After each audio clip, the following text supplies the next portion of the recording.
The digital এডুকেটরে আবারও সবাইকে স্বাগত। আমি তোমাদের দর্শন বিষয় শিক্ষক অজয় স্যার চলে এসেছি আর একটি নতুন ভিডিও নিয়ে।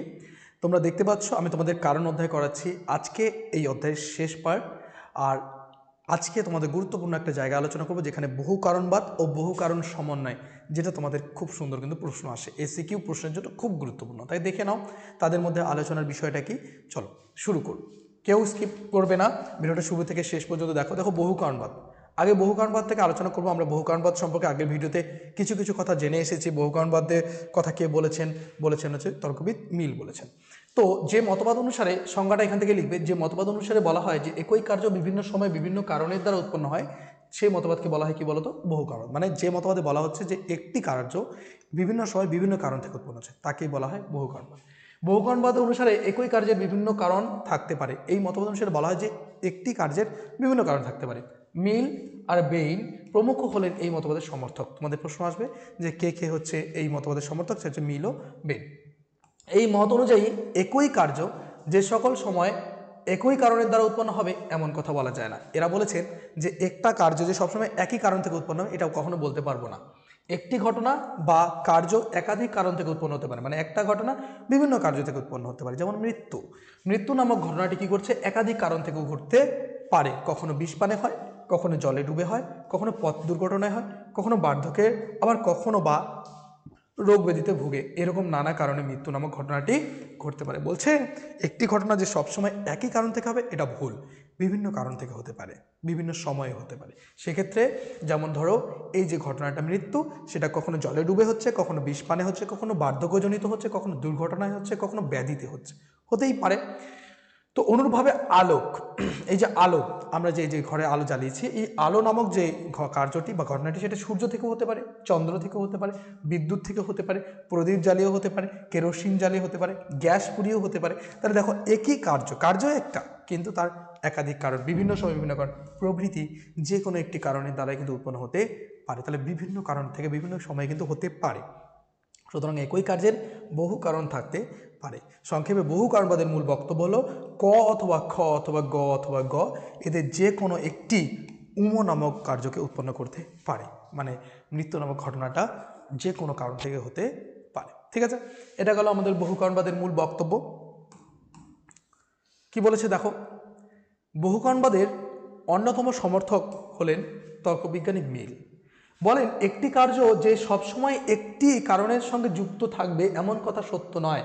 অনেক সময় একই ঘটনা বিভিন্ন কারণের দ্বারা উৎপন্ন হয়। এই লাইনটা তুলে তোমাদের প্রশ্ন হবে, ঠিক আছে, বা ডাইরেক্টলি বলবে যে বহু কারণবাদের, মিলের মতে বহু কারণবাদের সংজ্ঞাটা কি সেটা লিখে দাও, সেটা কিন্তু এটা লিখতে হবে। অনুরূপভাবে বেন কি বলেন, কার্যকারণ নিয়ম অনুযায়ী একই কারণ সকল সময় একই কার্য উৎপন্ন করে, কিন্তু বিপরীত নিয়মটি সত্য নয়। বলছে এক কার্যকর নিয়ম অনুসারে একই কারণ, একটা কারণ সকল সময় সব সময় একই কার্য উৎপন্ন করে, কিন্তু বিপরীত নিয়মটা কি সত্য নয়। অর্থাৎ কি বলেছে দেখো, একই কার্য সকল সময় একই কারণের দ্বারা উৎপন্ন হয় না। উনি বলে দিয়েছেন যে একটাই কার্য সবসময় একটাই কারণ থেকে উৎপন্ন হয় না, একটি কার্য বিভিন্ন কারণের দ্বারা উৎপন্ন হতে পারে। উনি সুন্দর করে বলে দিয়েছে যে কি বলেছেন, একটা কার্য বিভিন্ন সময় বিভিন্ন কারণ থেকে উৎপন্ন হতে পারে। সহজ কথায় বেইনের অভিমত হলো একটি কারণ থেকে সর্বদা একটি বিশেষ কার্য উৎপন্ন হলেও ওই বিশেষ কার্যটি অন্যান্য কারণ থেকেও উৎপন্ন হতে পারে। উনি বলেছেন একটি বিশেষ কার্য থেকে, একটি কারণ থেকে একটি বিশেষ কার্য উৎপন্ন হতে পারে, কিন্তু ওই কার্যটা আবার অন্য কারণ থেকে উৎপন্ন হতে পারে। এটা মাথায় রাখতে হবে। তাহলে উনিও বহু কারণবাদকে স্বীকার করেছেন। ওনাদের যে মতগুলো সেগুলো তোমাদের এমসিকিউ এসিকিউ উভয় প্রশ্নের জন্য গুরুত্বপূর্ণ, মনে রাখবে। এবারে দেখো বহু কারণবাদ ও বহু কারণ সমন্বয়। বহু কারণ সমন্বয় কাকে বলে সেটা তোমাদের কিন্তু প্রশ্ন আসবে। বলছে বহু কারণবাদ প্লুরালিটি অফ কজেস, এবং বহু কারণ সমন্বয় মানে কম্পোজিশন অফ কজেস। কম্পোজিশন মানে সংযুক্তি। এই নীতি দুটি এক নয়, এ দুটো কিন্তু এক ব্যাপার নয়। বহু কারণবাদ হলো একই কার্য বিভিন্ন সময় কি হতে, বিভিন্ন কারণের দ্বারা উৎপন্ন হতে পারে, এটা হচ্ছে বহু কারণবাদ। অপরপক্ষে বহু কারণ সমন্বয় কি, অনেকগুলি কারণ একসঙ্গে যুক্ত হয়ে একটি কার্য উৎপন্ন করে। দেখো বহু কারণবাদ মানে একটা কার্যের অনেকগুলো কারণ থাকা, সেগুলো বহু কারণবাদ। বহু কারণ সমন্বয় কাকে বলে, যখন অনেকগুলো কারণ একসাথে যুক্ত হয়ে একটি কার্যকে ঘটাচ্ছে সেটাকে বলে বহু কারণ সমন্বয়। মানে কি একসাথে যুক্ত হয়ে কাজ করছে যখন অনেকগুলো কারণ, সেটাকে। তো দেখো যেমন নির্দিষ্ট পরিমাণ হাইড্রোজেন এবং নির্দিষ্ট পরিমাণ অক্সিজেন কি করছে, একত্র মিলিত হয়ে জল উৎপন্ন করে। ঠিক তাই আমরা জানি H2O এই পরিমাণ H2O এই পরিমাণ কি করে আমাদের হাইড্রোজেন আর জল অক্সিজেন দুটো মিলে কি হয় জলটাকে উৎপন্ন করে, সেজন্য তার জলের যে আমরা কি বলি সংকেত H2O বলি। তো সেখানে সংক্ষেপে যদি আমি বলি বহুকরণবাদের মূল সূত্র হলো ক অথবা খ অথবা গ অথবা ঘ পৃথক পৃথকভাবে কি করে উমকে তৈরি করতে পারে। কাকে তৈরি করে? উমটাকে তৈরি করতে পারে, উম নামক কার্যকে উৎপন্ন করে। কিন্তু বহুকরণ সমন্বয় কি বলতো ক খ গ ঘ আলাদা আলাদা ভাবে না, একসাথে এদের পাশে পাশে প্লাস বসিয়ে দাও, তাহলে হবে প্লাস। তার মানে একসাথে যুক্ত হয়ে কি করে বিভিন্ন কারণ একত্র মিলিত হবে, একসাথে মিলিত হয়ে উম নামক কার্যটাকে ঘটাবে। ও না উম ধরো, উম নামক কার্যটিকে উৎপন্ন করে। অর্থাৎ এই যে ক যোগ খ যোগ ঘ সমান সমান উম, একেই বলা হয় বহুকরণ সমন্বয়। এটা তোমাদের কিন্তু ভেরি ভেরি ইম্পর্টেন্ট প্রশ্ন।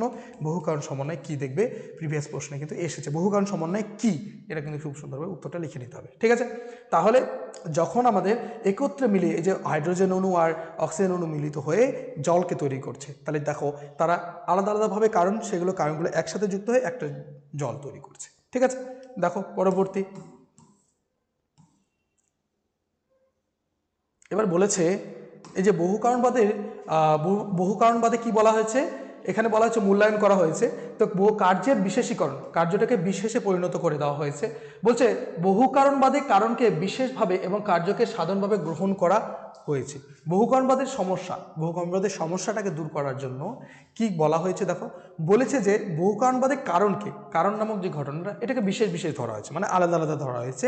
ধরে কি হয়েছে একটা কার্য যেটা সামান্য, সেই সামান্য ঘটনাটাকে ঘটার কথা বলেছে, কিন্তু কার্যকে সাধারণভাবে গ্রহণ না করে যদি বিশেষভাবে গ্রহণ করি তাহলে কি হবে বহুকারণবাদ ভ্রান্ত বলে প্রমাণিত। বহুকারণবাদের যে ভুল সেটাকে প্রমাণ করার জন্য আমি কার্যটাকে বিশেষীকরণ করতে পারি। কেমন করে? ধরো ঘটনা ঘটেছে যে আমাদের মৃত্যু নামক ঘটনা ঘটছে, তো মৃত্যু নামক ঘটনাটাকে আমি কি করছি বিশেষ বিশেষ কারণ থেকে ঘটার কথা বলছি। যেমন হচ্ছে বিষপানে হতে পারে, জলে ডুবে হতে পারে, অথবা কি হতে পারে, অথবা বার্ধক্যজনিত হতে পারে, দুর্ঘটনাগ্রস্ত হতে পারে, নানান কারণে ঘটনাগুলো মানে কারণগুলোকে আমি বিশেষ ধরছি আর কার্যটাকে আমি সামান্য ধরছি। মানে কি ওই বিশেষ বিশেষ ঘটনা থেকে আমার কি ঘটছে বলতো, একটা ঘটনা ঘটছে, সেটা হচ্ছে মৃত্যু, সেটা সার্বজনীন সবার জন্য। তাহলে একটা বিশেষ ঘটনা থেকে মানে বিশেষ বিশেষ কিছু ঘটনা থেকে বিভিন্ন সময়ে একটা সাধারণ ঘটনা ঘটছে। তো সেখানে আমি এই যে ওখানে কি করতে পারি, ওই সাধারণ ঘটনাটাকে আমি বিশেষে পরিণত করতে পারি। আর বিশেষে যদি পরিণত করি তাহলে কি হয়ে যাবে বলতো, এই যে বহু কারণবাদ যে রয়েছে এই বহু কারণবাদ কিন্তু ভ্রান্ত হয়ে যাবে। কারণ তাহলে আমি বলতে পারবো না যে বিভিন্ন কারণ থেকে উৎপন্ন হয় মৃত্যু নামক ঘটনাটি। কেমন করে দেখো, কেননা কার্যটিকে বিশেষভাবে গ্রহণ করলে দেখা যায় একটি বিশেষ কার্য একটি বিশেষ কারণ থেকে উৎপন্ন হতে পারে। তাহলে এই যে যখনই আমি করব যে ওই কারণগুলোকে যেমন বিশেষিত করেছি কার্যটিকেও যখন বিশেষিত করবো তখন কি হবে জানো, তখন আমাদের কিন্তু অটোমেটিক্যালি আমাদের একটি বিশেষ কার্য সবসময় একটা বিশেষ কারণ থেকে উৎপন্ন হবে। একটা বিশেষ কার্য কিসের থেকে উৎপন্ন হবে বলতো, বিশেষ কারণ থেকে উৎপন্ন হবে। যেমন মৃত্যু নামক ঘটনাটা ভালো করে দেখো, মৃত্যু নামক যে ঘটনাটা এই কার্যটাকে সাধারণভাবে গ্রহণ না করে আমি কি করবো বিশেষভাবে গ্রহণ করব। কেমন করে বলতো, তাহলে দেখো দেখা যাবে বিষপান থেকে মৃত্যুর স্বরূপ এরকম।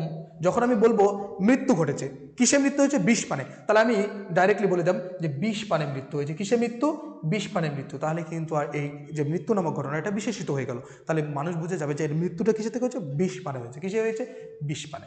ঠিক আছে, জলে ডোবা থেকে মৃত্যু, আমি ডাইরেক্ট বললাম জলে ডোবা থেকে মৃত্যু, আমি মৃত্যুটাকে দেখে বললাম জলে ডুবে মারা গেছে। তাহলে কি সেখানে বিশেষিত হয়ে গেল, আর অন্য কোনো রিজন থাকলো না। তারপর বলছে অন্যরকম আবার দুর্ঘটনাজনিত মৃত্যুর প্রকৃতি, কারণ প্রত্যেকটা ঘটনা আলাদা আলাদা রূপ আছে।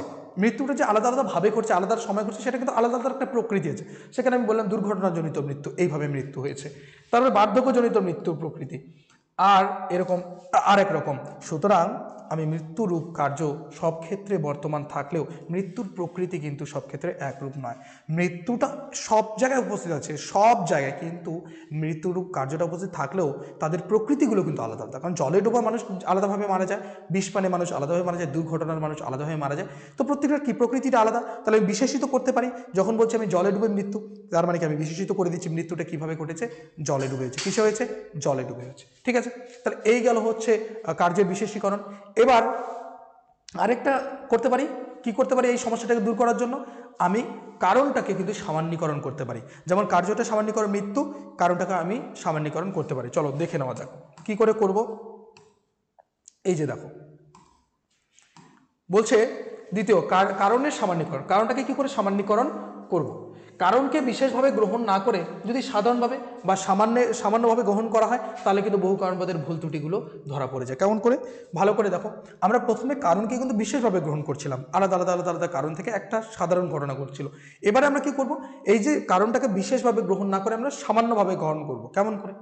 অর্থাৎ কার্য ও কারণ এই দুটিকেই সাধারণভাবে গ্রহণ করলে দেখা যাবে একটি কার্যের একটি কারণ হতে পারে। বলছে যখন আমরা সাধারণভাবে গ্রহণ করব এই কারণটাকেও, তখন কিন্তু একটা কার্যের একটাই কারণ থাকবে। কেমন করে? বিষপান, জলে ডুবে যাওয়া, দুর্ঘটনা, বার্ধক্য প্রভৃতি কারণের সাধারণ অংশ হলো কি জানো? হৃদযন্ত্রের কার্য বন্ধ হওয়া। এই যে বিষপান করার সময় তখনই মানুষ একটা মারা যায় যখন তার হৃদযন্ত্র, আমাদের যে হার্টবিট, সেটা বন্ধ হয়ে যায়। একজন মানুষ জলে ডুবে মারা যায় তখনই যখন তার হার্টবিট বন্ধ হয়ে যায়। দুর্ঘটনায় তখনই মানুষ মারা যায় যখন তার হার্টবিট বন্ধ হয়ে যায়। তাহলে বার্ধক্যজনিত হয়ে তখনই মারা যায় যখন হার্টবিট বন্ধ হয়ে যায়।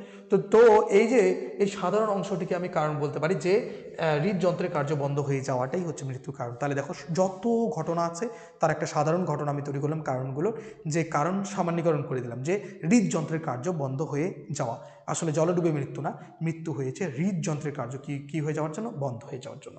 তাহলে এই অংশটি কারণ বলে ধরে নিলে সব ক্ষেত্রে মৃত্যুরূপ কার্যের একটি কারণ থাকবে, একটাই কারণ হবে। তাহলে কিন্তু আমি সব ক্ষেত্রে বলতে পারবো যে মৃত্যু নামক যে ঘটনাটা আছে তার একটাই কারণ, সেটা হচ্ছে হৃদযন্ত্রের কার্য বন্ধ হয়ে যাওয়া। কেমন করে? সুতরাং প্রমাণিত হয় একটি কার্যের কয়টি কারণ?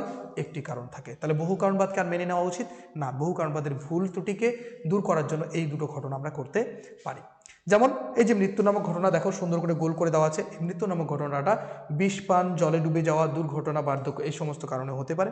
এবার এটা যখন সামান্যীকরণ করছি তখন দেখো এখানে আমি করে দিয়েছি হৃদযন্ত্রের ক্রিয়া বন্ধ হওয়া। তাহলে কারণের এখানে আমি কি করে দিলাম? সামান্যীকরণ করে দিলাম। তাহলে এখান থেকে আমি এটাই বুঝতে পারছি যে একটি কাজে কয়টা থাকবে কারণ? একটাই কারণ থাকবে। এই সমস্ত কারণগুলো তখনই সাকসেস হতে পারছে যখন এইটা হচ্ছে। তাহলে মৃত্যুর কারণ আমি কাকে বলবো? এদের কাউকে বলবো না, আমি বলবো এটা হৃদযন্ত্রের ক্রিয়া বন্ধ হওয়া। ঠিক আছে? তাহলে আশা করি তোমরা খুব সুন্দরভাবে বুঝতে পারলে। আরেকটা নীতি বলেছে, যে নীতিটার নাম হলো বৈজ্ঞানিক তত্ত্বের দিক। বৈজ্ঞানিক তত্ত্বের দিক থেকে আমরা কি করতে পারি? মিল প্রদত্ত কারণের সংজ্ঞার সঙ্গে বহু কারণবাদ সঙ্গতিপূর্ণ নয়। বলেছে মিল নিজে যে সংজ্ঞা দিয়েছে, মিল যে সংজ্ঞা দিয়েছে কারণের, সেই সংজ্ঞা, কারণ মিল একজন তর্কবিজ্ঞানী, উনি কি করেছেন? কারণের সংজ্ঞা দিয়েছেন। উনি বলেছেন কারণ হলো কার্যের নিয়ত, পূর্ববর্তী, অপরিবর্তনীয়, শর্তান্তরহীন, অবহিত পূর্ববর্তী ঘটনা, এরকম বলেছেন। এবার উনি নিজেই আবার কি বলেছেন? বহু কারণবাদ হতে পারে। মানে কি? একটা কার্যের একাধিক কারণ থাকতে পারে। তো সেক্ষেত্রে দেখো বলেছে বৈজ্ঞানিক দৃষ্টিকোণ থেকে কারণ হলো কার্যের অপরিবর্তনীয়, মানে কখনো পরিবর্তন হবে না, শর্তান্তরহীন, একদম কোনো রকম শর্ত থাকবে না, অব্যবহিত মানে ঠিক আগেই ঘটবে, অগ্রবর্তী মানে আগে ঘটনা। কিন্তু একটি কার্যে যদি একাধিক কারণ থাকে তাহলে কারণকে আমি অপরিবর্তনীয় বা নিয়ত অগ্রবর্তী ঘটনা বলতেই পারবো না। অপরিবর্তনীয় মানে কি? যা পরিবর্তন হবে না। তো আমি তো এখানে বহু কারণবাদ যখন মানছি, তার মানেটা তো আমি মেনে নিচ্ছি যে কি হবে? ঘটনা নিয়তভাবে থাকবে না, পরিবর্তনশীল হবে। তাহলে মৃত্যু নামক ঘটনার আগে যদি কারণগুলো যদি পাল্টে যায়, তাহলে আমি কি করে বলবো যে একটি ঘটনা থেকে একটি কারণ থেকে একটি কার্য ঘটে? আমি বলতে পারছি না। তাহলে সেক্ষেত্রে মিলের যে সংজ্ঞাটা, সেটা অসঙ্গতিপূর্ণ হয়ে যাচ্ছে। ঠিক আছে? কি বলছে? এখানে বলা হচ্ছে যে কাজে বহু কারণবাদ কার্যকারণ তত্ত্বের কিন্তু বিরোধী, কার্যকারণের কিন্তু বিরোধিতা করছে হচ্ছে এই যে বহু কারণবাদ। যদি বহু কারণবাদকে মানি তাহলে মিলের সংজ্ঞাকে মানতে পারবো না, বৈজ্ঞানিক তত্ত্বকে মানা যাবে না। উপরোক্ত আলোচনা পরিপ্রেক্ষিতে বলা যায় বহু কারণবাদ এক যুক্তিহীন ভ্রান্ত মতবাদ, তাই তা গ্রহণযোগ্য নয়। বিজ্ঞানে এক কারণবাদ স্বীকৃত। বিজ্ঞানে কাকে মানা হয় বলতো? এক কারণ, মানে একটি কার্যের একটাই কারণ থাকবে। কিন্তু বৈজ্ঞানিক গবেষণা ও অনুসন্ধানের ক্ষেত্রে বহু কারণবাদের মূল্যকে কিন্তু সম্পূর্ণ অস্বীকার করা যায় না। আবার বহু কারণবাদকে ছাড়া আমরা চলতেও পারি না, কেননা বিজ্ঞান আসল কারণটিকে নির্ণয় করার জন্য কি করে জানো? পরোক্ষভাবে বহু কারণবাদকে কিন্তু সাহায্য গ্রহণ করে থাকে। কারণ বিজ্ঞান কি করে? একটা সঠিক কারণকে বের করার জন্য কিন্তু আবার বহু কারণবাদের উপরে নির্ভর করেই থাকে। এই জন্য তর্কবিদ মেলন বলেছেন, কি বলেছেন? বহু কারণবাদকে বাস্তব কার্যক্ষেত্রে সতর্কবাণী হিসেবে জেনে রাখা ভালো। এই লাইনটা কিন্তু মনে রাখবে। কে বলেছে এটা? মেলন বলেছে। এমসিকিউর জন্য তোমাদের আসতে পারে। তাহলে আজকের ভিডিও আমি এ পর্যন্ত রাখছি। তোমাদের কারণ অধ্যায় শেষ হয়ে গেল। আমি খুব তাড়াতাড়ি তোমাদের PYQ, প্রিভিয়াস ইয়ার কোশ্চেন, কোন কোন চ্যাপ্টার থেকে কী এসেছে সবগুলো কিন্তু তোমাদের দিতে চলেছি। দেখতে থাকো, সঙ্গে থাকো, সবগুলো প্র্যাকটিস করে যাও। তোমাদের মধ্যে অনেকজনই ফোন করে মেসেজ করে জিজ্ঞাসা করছো, স্যার কী করে আমি 40তে আউট অফ 40 পাবো এমসিকিউ এসিকিউতে? তোমরা প্রিভিয়াস ইয়ার করে যাও। আমি তোমাদের কিছু গুরুত্বপূর্ণ প্রশ্ন চ্যাপ্টার ওয়াইজ দিয়ে দেবো, তার বাইরে প্রশ্ন হবে না। কিন্তু টেকনিক্যালি তোমাদের লজিক শিখতে হবে, কারণ প্রত্যেকটা অধ্যায়ে তোমাদের লজিক হচ্ছে। আর লজিক যদি করতে পারো তাহলে তোমাদের অবশ্যই নাম্বার পুরোপুরি পাবে। কিন্তু লজিক যদি করতে পারো, কত লজিক মুখস্থ করতে পারবে না, এত লজিক মুখস্থ করার জায়গাও নেই। ভিডিওটাকে শেয়ার করো, এবং যারা প্রথম এসেছো তারা অবশ্যই সাবস্ক্রাইব বেল আইকন প্রেস করে রাখো, যাতে প্রত্যেকটা ভিডিওর নোটিফিকেশন তোমার কাছে প্রথম পৌঁছায়। দেখা হচ্ছে নতুন ভিডিওতে, ততক্ষণ মতো সুস্থ থাকবে। আমরা পরের অধ্যায় শুরু করবো মেলের পদ্ধতিগুলো, তারপরে আমরা শুরু করবো আরোমূলক দোষ। ঠিক আছে, আমি প্রস্তুতি দিচ্ছি ফাইনালের জন্য নাকি টেস্ট। ঠিক আছে, টাটা, বাই বাই।